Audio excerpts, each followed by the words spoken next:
Hey, Pro Organizers, it's your podcast co-host, Melissa. Today, I have a special episode for you. It's a short one, but it's impactful. I'm going to have this guest on for a longer podcast recording later. We both had crazy weeks, and I wanted to get her even for the shortest amount of time because she had the most heartwarming, just exciting, inspirational story that she shared in our private Inspired Organizer coaching group the other day. And I wanted everyone to hear it because it is just an example of what can happen when you dream big and you have support behind you of a community and education and people to cheer you on. On that note, our Inspired Organizer program is closing enrollment on December the 7th.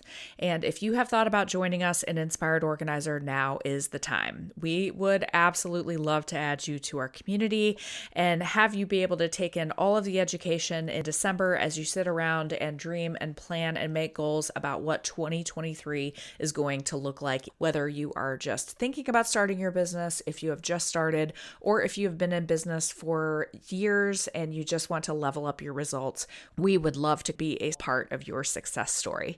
Head to the show notes or go to inspiredorganizer.com/join for all of the information. And we do close December 7th, so please get in before then. It will not open again until 2023, and it will be at a higher price point, and you've got a couple bonuses coming your way, so great reasons to join right now.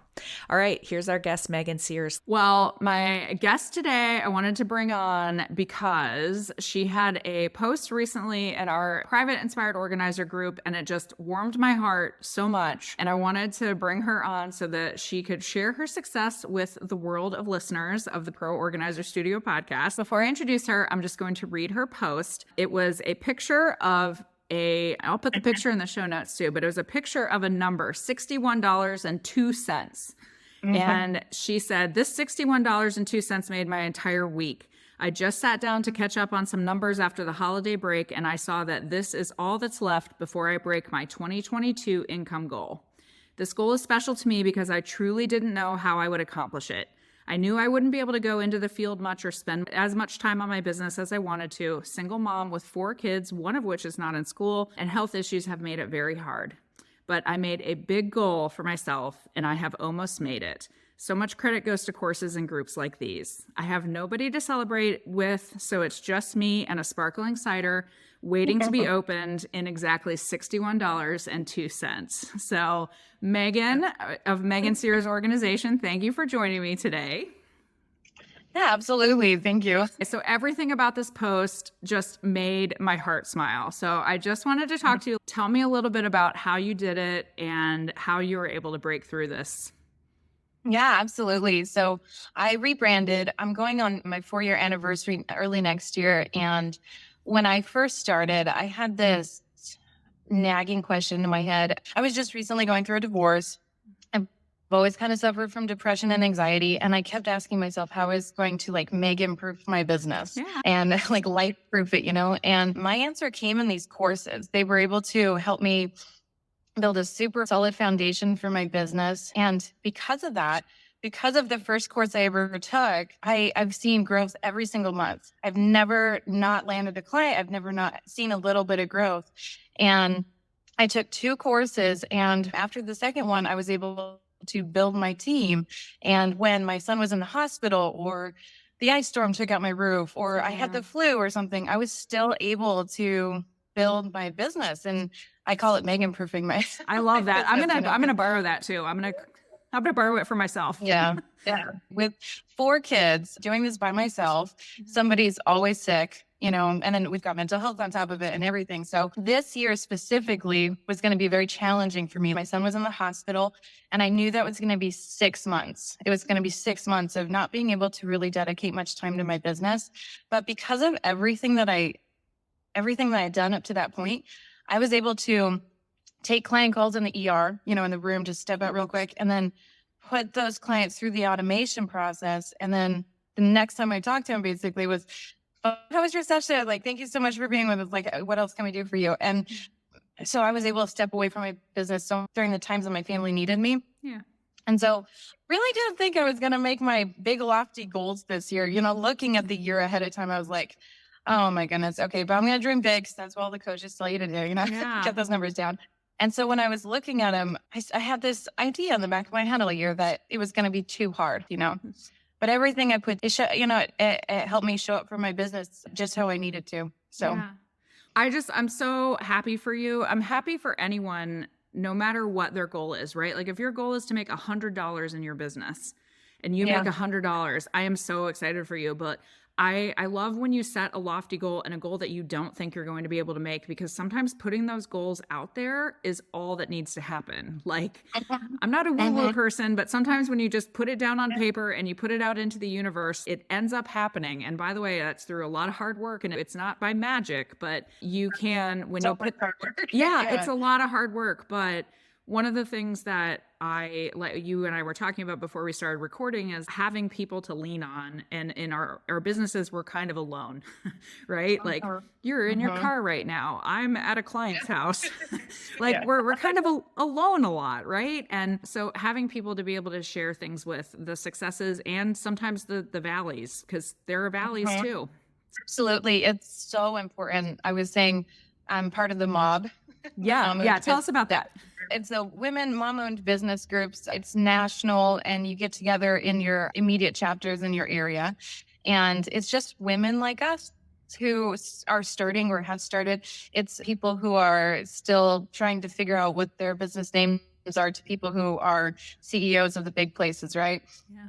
And my best move when I first started my business, I picked my business name.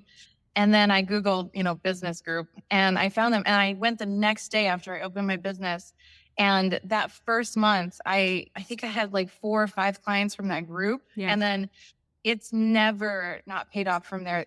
I still get referrals from that group, and people are still like, oh, I know her from the Mob, and you have to go there. And that was almost 4 years ago. And I still get referrals from that just by showing up in person and networking and being there for other women's businesses. I'm always I know a roofer. I know a plumber. I know her in person. Yeah, it's so important. Well, and by the way, I think this is something, I don't know that we've ever really talked about this on the podcast a lot, but I've talked about it privately before. But like, I can't believe how many times per week I am asked for referrals to a plumber, an electrician, a handyman, a therapist, a cleaner. Like people ask me for referrals for a lot of different businesses. And so being able to tell someone, yeah, I have a painter. He's great. He's worked on 7 of my clients' houses. To be able to give those referrals and then also to give them to women-owned businesses, that's awesome. And to get them in return, even better. Yep, absolutely. Yeah. And then if you find one that you really like, you can work really closely with them. I found a moving company, which it took years to find a moving company that I really liked, referring my clients to, and they're fun to work with. And I'm happy to give them clients, and they're a little business too. So it's nice. Friendships and that networking group is really valuable for sure. Well, he just did a podcast recently with Corey McDougald of Meat and Potatoes Organizing, and she was talking about the magic of in-person networking too. You're reinforcing that as like that in-person networking and meeting people in person and being able to explain, this is what I do. This is how I do it. This is my story. And especially supporting other moms. I think that's awesome. There was a book I read years ago that was called Good to Great. And they talked about the BHAG, the big, hairy, audacious goal. So like put your giant goal out there, right? So I always think about that. So you are super close to making your goal for this year. And by the way, you still have an entire month left. I know, it's amazing. Yes, you have an entire month. Ironic plan to be with you today. So ironic, but I'm not so worried about it, because I've learned that, at the right time, these things, they show up for you if you put yourself out there. So they absolutely do. So close. You're super close. Well, have you thought now about like, okay, cool, what am I going to do in 2023? Like, have you thought about some of that planning and realizing like, I made this goal, I can make something bigger? Yeah, I am one of those business owners who always has 10 irons in the fire. Yeah. And I'm way more motivated than I have time to really put into my, and I am so innovative. I just have all these plans. And right now I'm writing a course, I'm writing a book. I am busy expanding my team to a different city. But I was actually writing down my 2023 goal, and I realized it wasn't about the income at all. It should be because I'd like to keep growing it. But my goal for next year is actually going to be really solidifying and starting my nonprofit. That's where my business started. I was a nonprofit for 8 years, and then I switched over to I monetized. And I want to give back to giving back to the community. Yeah. So actually, right after this, I'm talking to a group who helps retired folks who just don't have the income and they are looking for sources. So we're going to see how we can kind of help each other. And I think I need to spend some time, just take a break from the big, how many clients can I get, and really get back to why I'm doing this in the first place. And then maybe 2024, we'll go forward. My son will be in preschool and I can really you can really lay it out then. But I love that even more than a financial goal, because you've made that goal, but now you're able to say what actually fills my soul, and how can I use the skills that I have in a way that helps other people? Because what we do every day does help people, but some people can't afford our services, and they're sometimes the people that need it the most. Absolutely. It breaks my heart whenever I have to end in the middle of their project. Basically, they really still need the help, and I've put a lot of free time into clients because of it. I would not even change it for the world. They were amazing stories and they're the best people, but I want to set up a business where we don't have to do that for free, that we can find the resources and my organizers. So I can dedicate I can volunteer my time, but I can't ask them to volunteer their time. Sure. So I want to set something up that when we do find homes like that, or we get referred, we can create a sponsorship for these homes and not to turn them away as often. I love that. There have been times I have also done a lot of free hours when it's the right person in the right situation. And I was just thinking about someone I worked with a few years ago too, where I just forgot to send her invoice because I'm like, she really needs help. I like it when you're able to do those things because there are so many people that need our help. And I think that paying it forward is such an important thing.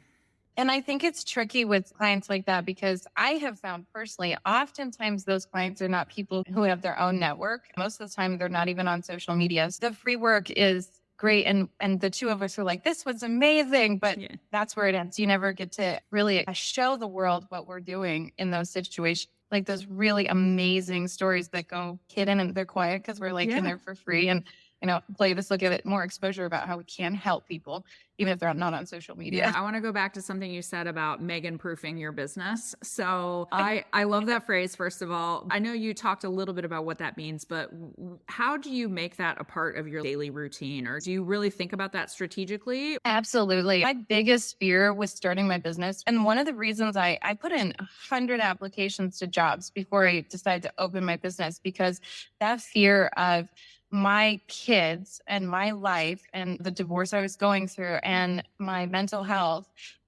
I had always been told I wouldn't be able to run a business. My parents told me that. My ex, because I went through depression and my anxiety is so bad I can't answer the phone sometimes. And you can't be a business owner if you can't answer the phone. So I actually heard something really wise. Somebody said she turned all of her questions into an answer. So my biggest question was, how can I get through the downtimes in my business? Not if, right? Not can I get through, but how can I get through? Yeah. And that's exactly how I found the courses. I was looking for ways to make automation work for me and my business. And I just put 100% faith that they were going to work. I didn't even question it, but this is going to work. And it occurred to me that I'm not the only one who has a really busy life or something that, prevents us from showing up. And the mob really helped with that because seeing these women in person, we're supposed to show up as we are, with the stains on our shirt, the kids even hanging on our ankles. I was like, these women are so successful. And one of them showed up with the flu and she's like, I made my 6 figures. And I'm like, how are you doing that? And that's what the courses did. I learned about Dubsado. That really helped, things like that I wouldn't have. I'm such a paper and pen person. Yeah, me too. It was really hard for me to switch over. And the courses taught me how to safely switch over to letting go a bit of the control. Yeah. And really putting faith in workflows and letting clients, go on that journey without you, basically. For sure. I love every single thing that you've said, and I would like to, if you're a game for it, I'd like to have you back for a longer episode, but I just wanted to get you on this week and make sure I got you for your story. So right at the end, I had some tech issues with our recording, so I did not get a chance to have Megan tell you where you can find her on the internet. But if you would like to connect with her, I know she would love to connect with you. And even if you just want to throw her a congratulations for making your big goal this year, that would be awesome. You can find Megan at Megan Sears Organization on Instagram.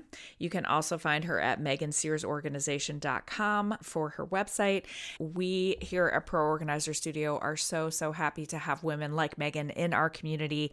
And I cannot tell you how honored we would be to have you be a part of our community as well. So head to inspiredorganizer.com/join for all of the information about coming into our community. And we will see you soon. Have a great day, organizers.